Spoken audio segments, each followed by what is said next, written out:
Welcome to Thriving Through, the podcast that pulls back the curtain on the world of independent consulting and shows you exactly what you need to do to build a successful consulting practice. I'm AJ, I'm your host, and each week I dive deep into the real life stories of self-employed consultants who have transformed their expertise into thriving businesses. Now, this isn't about glossy success stories or overnight miracles. This is about the grit, the strategies, and the resilience it takes to build a consulting practice that is not only financially rewarding, but also personally fulfilling. From navigating the feast or famine cycle to landing dream clients, from managing the unique challenges of entrepreneurship to creating systems that support your business, I'm covering it all. Each episode features a candid conversation with consultants who've been where you are. We share their stories, their insights, and the hard-earned lessons that transform their business into a thriving practice. So whether you're just starting out, looking to level up as a consultant, or wanting to reignite your passion for consulting, this podcast is for you. It's your weekly dose of inspiration, insight, and strategies that will pump you up and motivate you for the rest of the week.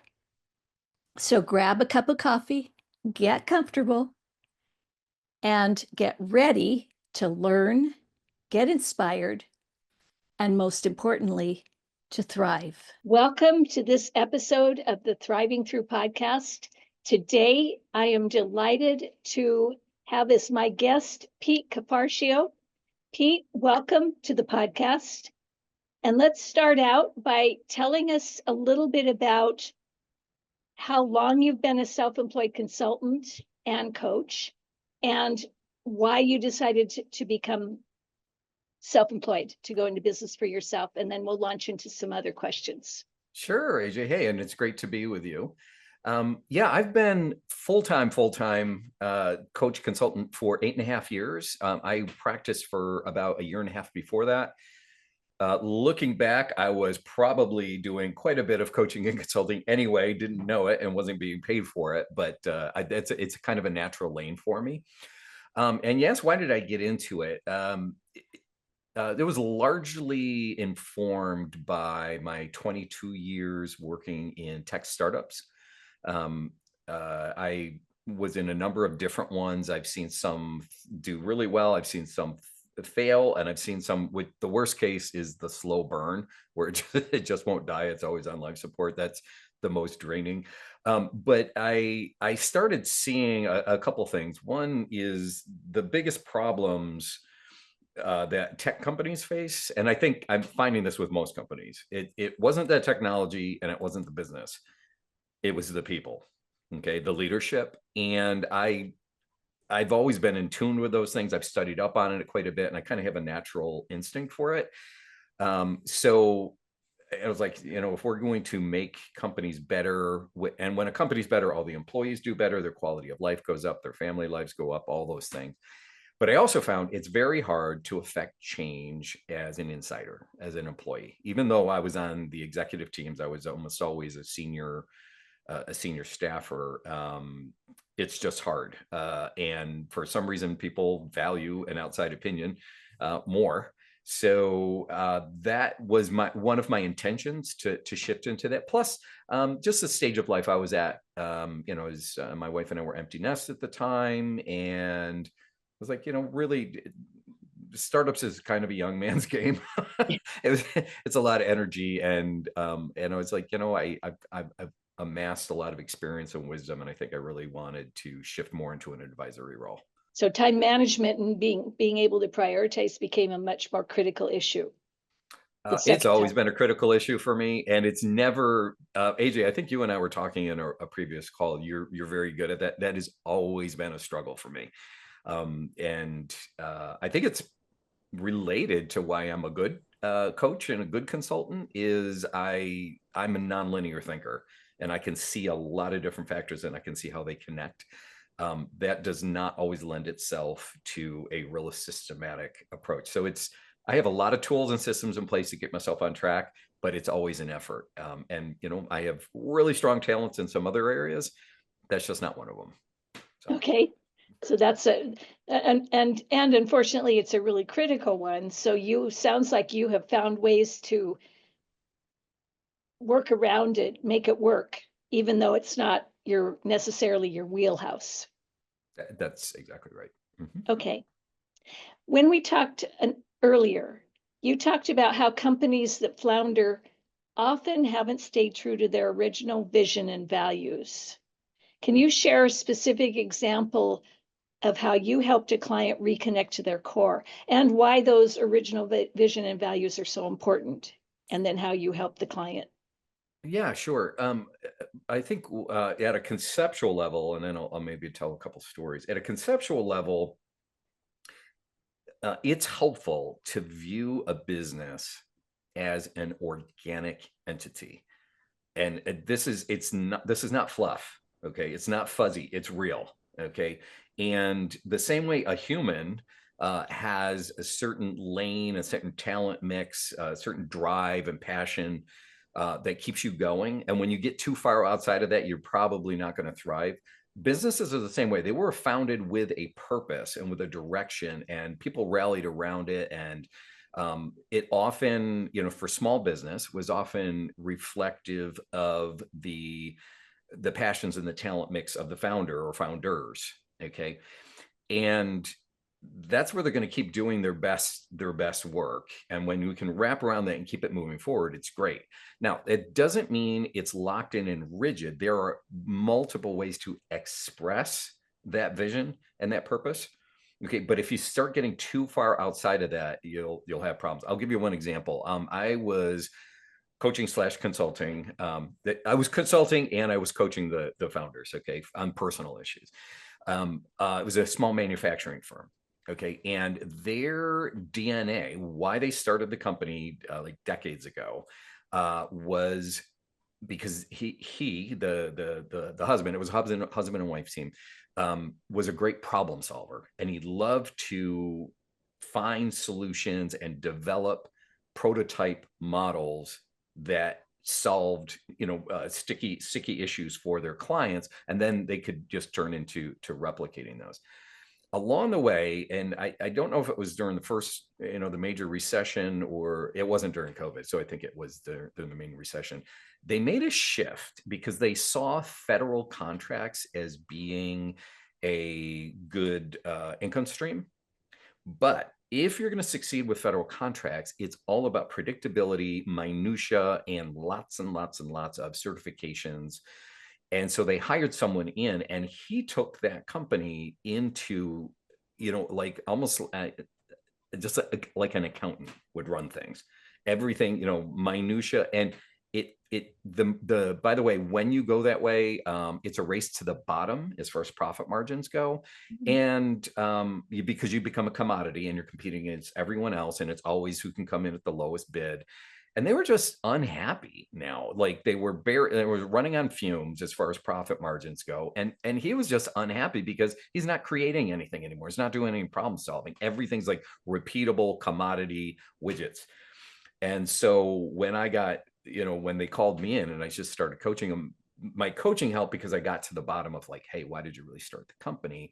When they realized they had really shifted away, that was the big light bulb for them. And little rabbit trail, I just want to take on this, just on consulting in general. And the same thing, I learned this from coaching, but I found this is critical for consulting. I can show up and give people answers. And, I'm confident enough, hopefully not arrogant, but confident enough to know my answers are probably 95, 97% right.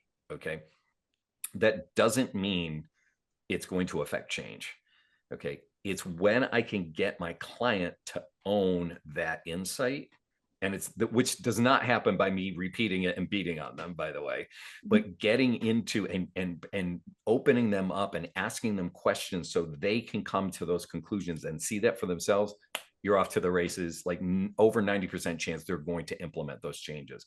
If I just give them advice, it's around 5%. It's really low that they'll actually do it. So for that, I'm very grateful to have my coach training, because we're very we're trained quite a bit, and we have a lot of tools to get people to come to grips with themselves and open those things up. You give them a safe place to do that.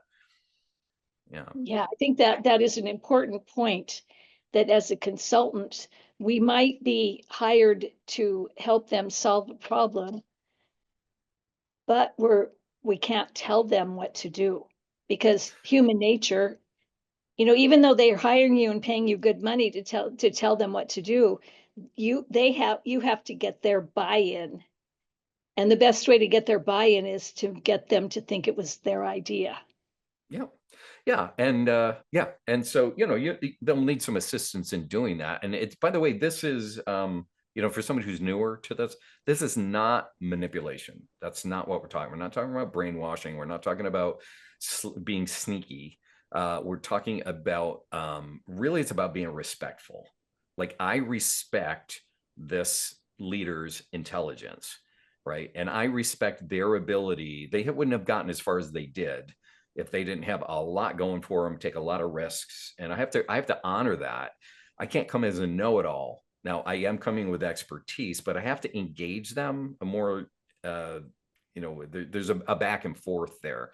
And you can help them come to insights. We're not saying go totally silent, but it's just important that you honor that. Yes. So you're very passionate about helping your clients stay true to their original vision and values, to the point that you wrote a book. I did. Yes. So you recently published it, Align with Your Design. Yay. All right, there we go. Is it available on Amazon? It is in 4 formats. It's paperback, hardback, audiobook, and Kindle. So, yeah. Okay. Well, I want to talk about the book and the core message, but then I also want to talk about the benefit of writing a book. Oh, okay, sure. What core message are you hoping to share through this book?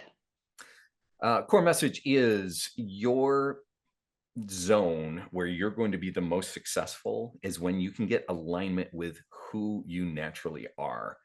Okay. And the big issue I see with so many of my clients, and especially a lot of my clients come to me in their early 40s and into their 50s, and they get kind of like busy but bored and a little disillusioned because they were following the corporate path. Right. If you do all these things, you will be successful. And they do all those things, and they try really hard, and they've proven themselves. And then there's this, is this all there is moment, right? And when we dig deeper, we find out, hey, you know what? There's parts of them, there's parts of their natural talents and their skill sets, part of their aspirations, part of their life mission, which is, it's a challenge to get to that understanding, but I have some really great tools to help people get there. Once they realize that, then they take charge of their careers and they start to steer it in the way they want to do it. Ironically, that winds up being more successful for them to their company as well. Okay. When they're waiting to be, like what we say, externally validated, like, I'm going to let my company tell me I'm valuable. You've given them all the power, and you're dying to what might be inside of you. If you internally validated, like, hey, I'm confident in who I am, and I deserve a chance I'm not perfect, and but I deserve a chance at giving this my best shot, and I think I can bring value here. It's actually oftentimes opens up new doors within your existing organization. If not, and you find that you're really not valued there, then it's time to look for another place. But yeah, so that was the essence of the book, though. It's very, very practical. It's a nonfiction business book. So here's a principle, here's stories of my clients who have done it, and these are the exercises you should go through. pretty straightforward, that will surface the answers within you. This is not telling you how to, trying to get you new information. It's discovering what's already in you. But we got to look at that from multiple different perspectives in order to get that big picture. Right. Yeah, because you can't just sit in silence and say, okay, what's in me? Yeah. You know, Yeah. there are a lot of protective mechanisms in our brains that are going to try to keep us from going there. Yeah. Well, and the other big issue, AJ, is you're just too close to yourself. I mean, everything, your behaviors and your thoughts have all been normalized through you, through the perspective of the way you see things. And so getting external feedback, like one of the exercises in there is you're going to ask family and friends to tell you what they see as your best strengths, right? Taking an assessment like the Clifton Strengths Finder or some of these others. Right. Some of these external, there's plenty of internal reflection exercises, but some of that external feedback, or taking an objective view of your past history where you've had successes, that all helps to inform. It's usually where people get the biggest aha light bulbs, by the way, is when they get that external feedback. And then they start to see, oh, everybody's telling me the same thing. These Right. same things keep showing up. Yeah. And it's something that they didn't appreciate at all in their own self, or they didn't see Okay, within so themselves. so now you're hitting yet another truism, is because these things have been normalized, we tend to discount our exceptional qualities. Like, oh, because it usually comes easier to you. You learned it really fast. You didn't have to expend as much effort as the hard things you had to learn. So we're like, oh, okay, that's not a big deal. Well, it's probably the opposite. If it came easy to you, it's probably because you have natural talent in there, and you can keep developing that. So I teach people to how to value those things instead of just blowing them off and saying, okay, that was easy. Right, because human nature does tend to blow it off, and just be it came easy for you, and you dismiss it as something of value, and yet if you talk to other people, there are a whole lot of people out there where it doesn't come easy to them at all, and Exactly. appreciate what comes easy to you. Yeah. Yeah. So AJ, if I can loop back to something earlier in our conversation already, we talked about a business staying Mhm. true to their founding principles. Some of the high level concepts I just talked about relate to a business. Like I said, a business is organic, and there's a purpose. There's some people would say a calling. There's a drive behind a company, and the founding of that and how it gets established, the values that get set up, those get ingrained into culture, and it's very hard to change those things in a culture. The best thing that I find when I work with a company or a client in a consulting engagement, if they're running into barriers on the business front now, okay, it's tempting to um, we should all be used to the concept of a pivot, right? I need to make a change, right? But if they're trying to pivot just to chase money, or just we're going to try something completely different, it doesn't work. I've seen this firsthand, front lines at some companies I was at. That, and another word for that is thrashing. We're trying all these different things. The best kind of pivot, and this is where a consultant can really help, is when your core idea or core passion can find a different expression, but the core doesn't change. Sometimes it's the packaging, sometimes it's the messaging, sometimes it's the delivery, but the idea, usually you don't usually just completely scrap it. You talk about the challenge that a lot of self-employed consultants, which is charging appropriately for the services that come naturally to you. Mhm. How did you overcome that mindset barrier?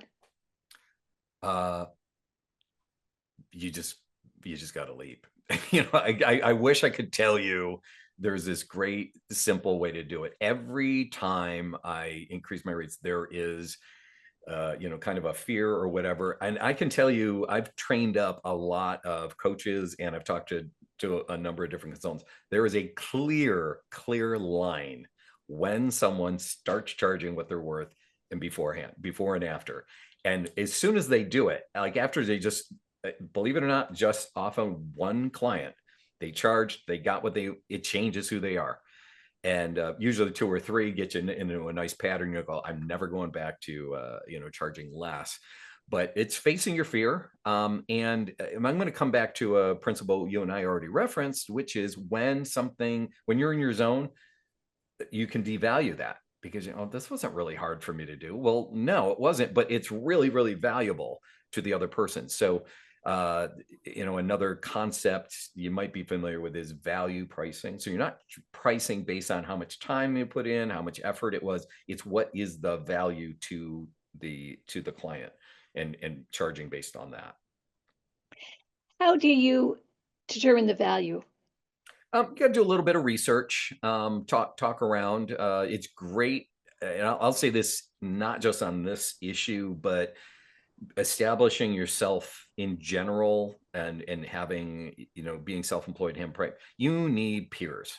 You need, just sometimes it could commiserate when things get hard, but you bounce ideas off of each other. Find out what other people are charging, and find out, be collaborative. Join, like we call it, like a tribe of other consultants, other coaches, and, especially, if they're not competing directly against you, if you don't consider them a direct competitor, but you need each other. You really do. This can be it can be a lonely job. You're out there on your own, and you don't often get feedback. Like, even your clients might not tell you what they do and don't like about your business. So, having peers that you can collaborate with is really, really helpful. Or else you get isolated and then you're guessing on everything. That is so important. I think looking back over my decades of being a self-employed consultant, I would say probably the biggest mistake I made was to be completely self-sufficient and to not think that I needed a tribe, not actively going out and looking for a tribe and doing, I reinvented the wheel number of times because I didn't go out and talk to people. I know that impacted my income as a consultant because I didn't have that community to bounce ideas off of, or to get feedback from, or to commiserate with. Sometimes, that's important too, to have other people. It's important for us to recognize that we're not unique, in that, other people are struggling with the same issues. So Yeah. that is, I guess, that I would really emphasize that, to make sure that you do build a community and Yeah. have that tribe. And there's so many tools now available, for you to run everything yourself, right? Like, not just AI, but there's all these platforms, and you can do your own marketing, and you can do your own this and your own proposals and all this other stuff. Uh, yes, it'll make you efficient, but it will not make you effective. And I have had to, like, my book would be a great example. I hired a company to help me get that over the line because there's a ton of details, and I don't like detailed administrative work. In order to get a book self-published, it was some of the best money I spent. It wasn't cheap, but it was great to have a partner to work with me to take care of all those things, and to, like, just, I didn't have to worry about it. Like, somebody else who was very experienced was in charge. So, just, yes, you could do it yourself, but that doesn't always mean you should do it yourself, right? And just Exactly. getting other perspectives, other people's expertise, so you can stay aligned with your design. Stay aligned with what you do best, and, outsource some of those other things. And by the Absolutely. way, you might be a little resistant to that because you're going to pay money almost every time you outsource, and you're like, oh, profits.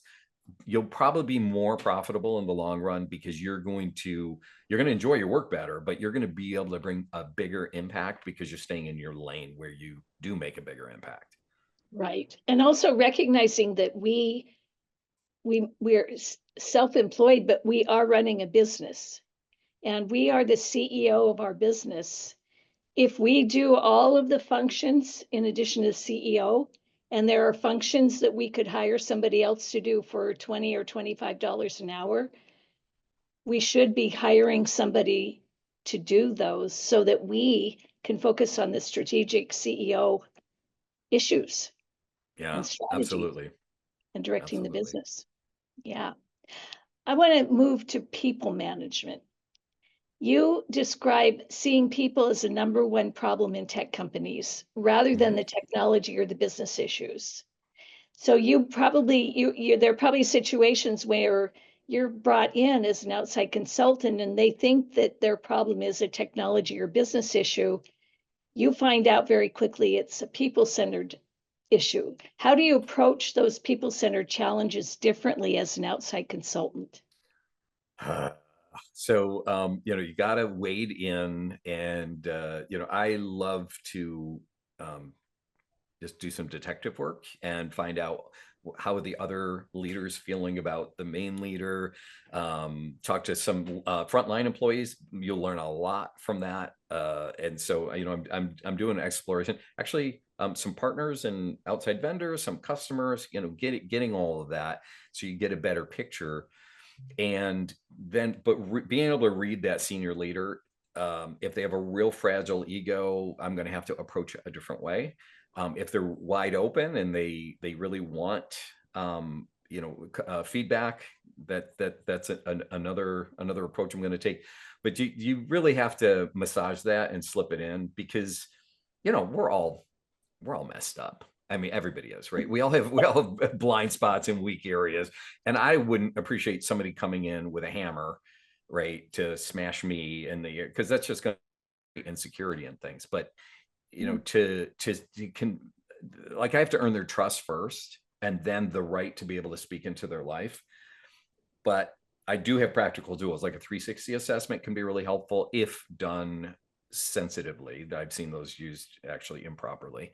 Um, just bringing some feedback. The other thing I really like, I'm a huge fan of the Clifton Strengths Assessment tool. There's others out there, but the reason why is it it sets the stage for saying you are great at probably 10 or 12 different innate talents, and you're naturally not going to be good at 10 or 12 ones that are way at the bottom of the list. And to be good, okay with that, there's no should. It's not like I should be better at these ones at the bottom. I should be who I am, again aligned with your design. When I can get people there, talking about the blind spots when those strengths are overplayed, which is usually the case. Most people get in trouble not in their areas where they're deficit. They get in trouble when they're overplaying their strengths. Right? Mm, You're right. Yeah, you're a great leader. When you step on the gas too hard, you alienate people, or you're intimidating, or you're a great communicator, you talk too much. Right? So it's Right. when they overplay their strengths. So when I can lay that foundation of understanding, then all of a sudden they're way more open. Okay, now let's talk about some specific examples. Okay, and I've had global leaders of huge, like entire large nations of the sales function of a company, and a large nation start to tell me, oh, you know what, I think I'm doing this, and I think I'm doing this, and I'm concerned that I'm intimidating my leadership team this way, because I laid that foundation, gave them a safe place to explore that. Okay, instead of beating them like you're deficient, you're wrong, you're making mistakes here. It's not. It's You're great at what you're doing. It's just, hey, we got to be a little more sensitive, exercise more emotional intelligence, because do you want to be right, or do you want to be effective? And most people, if they're honest, probably sometimes want to be right. Oh, sure, I do. I love to be right. Right.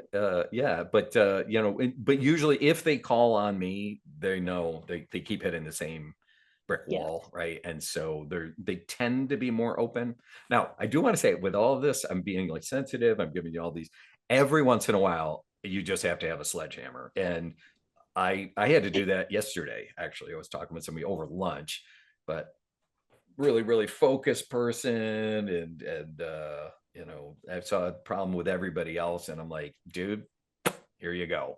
And sometimes you just have to be able to be. Some people won't respect you unless you do that. And again, if you build up trust, and if you're a trusted advisor, you can get the room. You don't get it immediately, but you can get the room to speak the hard truths into people's lives. And you can't overplay that either, because nobody wants to hear that all the time. Right. Yeah. You have to give them a little bit of positive with the hard truth. Mm-hmm. Yeah. I want to turn to kind of looking inside you. What's the most transformative insight you gained about yourself during your 8 years as an independent coach and consultant? Not to sound like a broken record, because I've mentioned this already a couple of times, is I do have some really great, powerful talents, and to not be afraid to really lean into those and to be okay with who I'm not. Okay. So like I've been very clear about that already on this call. Like, hey, I'm not great at administrative details and time management. I have to work really hard at those things. I can say that now, and there's no shame with it at all, because I know who I am, and I've learned to love myself for my talents and to accept my weaknesses, because you know what, that causes me to need community, and it causes me to build relationships. Okay. But the transformative thing was like, this is really powerful. Like, the things that I can do are really powerful. They get good results for people. And if you're struggling with that, if you're not great with self-awareness, your thoughts are always going to be cycling, like, oh, am I being, a big head, or but when you can get peace with that, it actually frees you up to be less self-centered. Right? When you can get good on self-awareness, it frees you up to be less self-centered, because I'm not gyrating on those things anymore. I can just lean into them and deliver that stuff. And I can use those things to serve other people. I'm going to give you, I love pithy quotes. Okay. And here's one of my favorite ones: is true humility is not thinking less of yourself. Okay. And I'm going to finish the second half of that, but it was just saying, if you try to cut yourself down, or, oh, well, I'm not that great, like, that's thinking less of yourself. True humility is not thinking less of, it's thinking of yourself less. Okay. And so when I'm okay with who I am and I fully embrace it, I don't have to think about myself so much. I can focus my energies outward. I can use my talents to serve other people. And that brings me great satisfaction. It brings most humans great satisfaction. Hey, you know what? I am making an impact in the world. And my lane is as coach consultant. When I can stay there and serve other people that way, it's a win. I love it. Sweet spot. Yeah. Yep. As we wrap up, what advice would you give to consultants who struggle with imposter syndrome or undervaluing their expertise? Yes, which we all do. So we've mentioned a couple principles already. One is realizing you're probably bringing more value than you think. I would say don't try to be everything to everyone, because that'll really play on your insecurities. If you focus, like say in a consulting practice, some people, like I was really strong on strategic thinking. I can get to the bottom line really quick. I'm also pretty good at analytics and analysis. Some people aren't good at analytics. They're not about the data and the graphs and the trends and stuff like that. If you show up scared, like, oh, I'm not great at analytics, you're going to be so focused on that, and you're not bringing your best self. Okay. So that will make imposter syndrome worse. Instead of saying, here's what I bring, is this set of talents and skills and experience. And by the way, great pointer to partnering. Okay. If you can partner with other people, and you don't have to hire them, right? But maybe you subcontract with somebody on a specific project, other people that can help to supplement where you're not great, and then you can come in as a team. It's wonderful.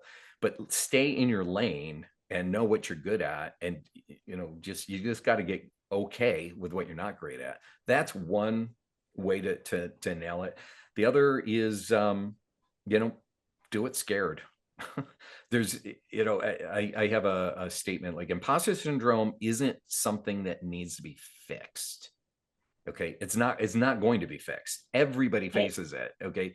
You need to manage it, not fix it, manage it. Understand Yeah, understand, like, fear is fear. Like, when you try something new, you're not sure how it's going to work. Okay, it's just fear. It just shows up. What are you going to do? Let it cripple you? No, you got to learn to dance with it, put it in its place. Hey, I understand. Like, talk to myself. Okay, hey, I understand. You're doing something new, and you're a little insecure about it, and things could go south. I understand that it's legit, but you're not going to run the show. So sit in the back seat of the child seat in the back, buckle in, because I'm driving the car and this is where we're headed. And you just got to learn that if you wait for the fear to go away, you're never going to move forward. You just got to learn to put it in its place, listen to it, but don't let it make the decisions. Okay, so, but you do have to listen to it because otherwise it just gets louder. You have to acknowledge it and say, okay, I recognize that fear's here, but like you said, you're going to the back seat. You're not in the driver's seat. I acknowledge that you're there, but I'm going to do it anyway. Yeah, yeah, absolutely. And I told you I like pithy quotes. I got another one. I love this one. There's a senior level coach.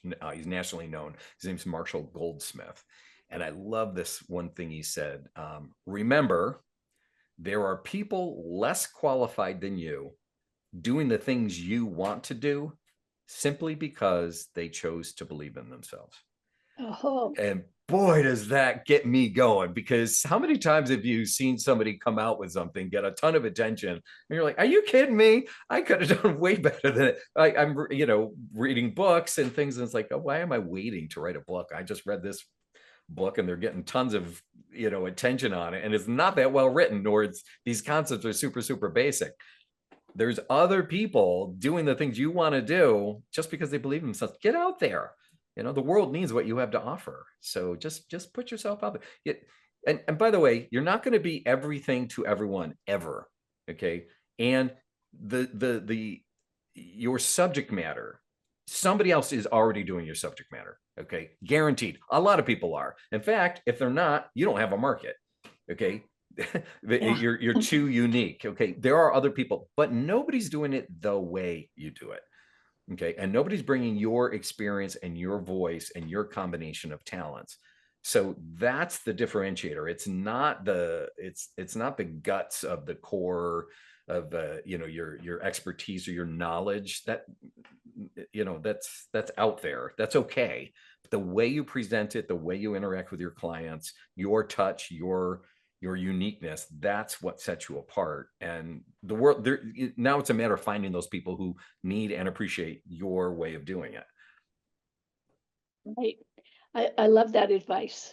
And it circles back. It makes me think that the first and probably most important thing somebody who's thinking about going and becoming self-employed as a coach or consultant is to understand themselves and probably buy your book and go through the There you exercises in go. the book, and do the Clifton Strengths Finder and really understand, maybe get a little coaching on what do you do really well and what don't you do as well, so that you can find that really unique point that only you can do.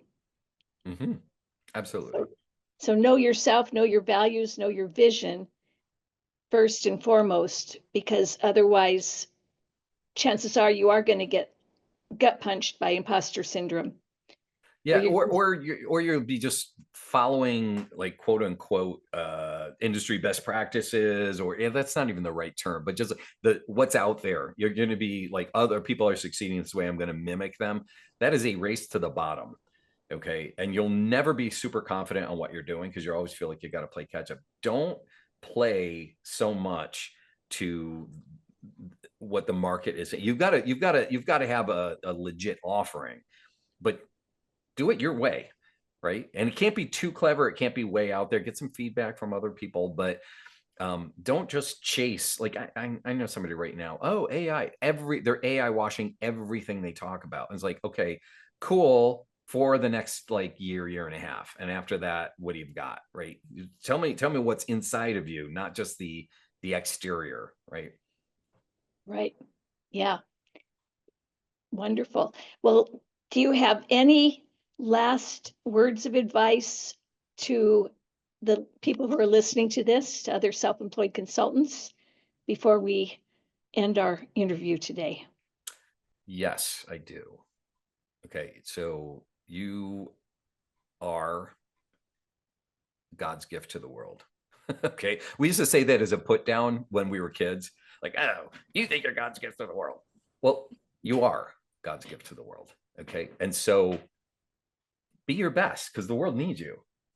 Okay, so just get out there. Oh, one other, I give you 2 pieces of advice. The other is, you just have to go do it. Okay, ABC, ABC. Action brings clarity. Action brings. You can overthink this. You can just be stuck analyzing over and over and over again and never launch out. Just get out there and try stuff. It is amazing what it'll do to clear things up. What's my niche? I don't know. I want to be in this niche, but I can do this and I can do that. Like, just get out there and start doing it. And guess what? Your niche is going to emerge. Action brings clarity. Okay. If you're looking for that clarity, get out there. And you're going to learn along the way, and things get clearer and clearer. That is my credo, because I used to be an overanalyzer. I mean, and I, in the last couple of years, until I found my niche, which is self-employed consultants, I probably cycled through 6 different niches and couldn't get traction on them. And then one day it's like, well, who am I most uniquely positioned to serve? It's self-employed consultants, because I was one for over 35 years. So, I have a really unique perspective to be able to bring to other self-employed consultants. But it was the only way I would have arrived at that is if I'd cycled through some other niches and kind of said, well, this doesn't seem to be working, or this doesn't fit, or I'm not getting feedback on it, I'm not getting traction. So that is the absolute best advice. Action brings clarity. ABC. ABC. I've heard it as action creates clarity, but I like the ABC better. I'm going to remember that and pass that on to others. So thank you for ending our interview on a really memorable note. Thank you for all the inspiration you've given us. And we will put the link to your book in the show notes so people can easily hop onto Amazon and take advantage of getting that book. So Pete, thank you so much for being my guest today. Well, that brings us to the end of another episode of Thriving Through. I hope today's conversation has given you not just inspiration, but practical, actionable insights that you can apply to your own consulting journey. Remember, building a thriving consulting practice isn't about following someone else's blueprint perfectly. It's about finding your own path and staying true to your vision while learning from those who've walked similar roads. If today's episode resonated with you, I'd love to hear about it. Share your biggest takeaway on LinkedIn and tag me. Leave a review on your favorite podcast platform. Your feedback helps other independent consultants find our community and join this conversation. And don't forget to hit subscribe to ensure you never miss an episode. Each week, we'll bring you more honest conversations and practical strategies to help you build a consulting business that works for you. Until next time, keep pushing forward, stay curious, and remember, you're not just surviving in consulting, you're thriving through it.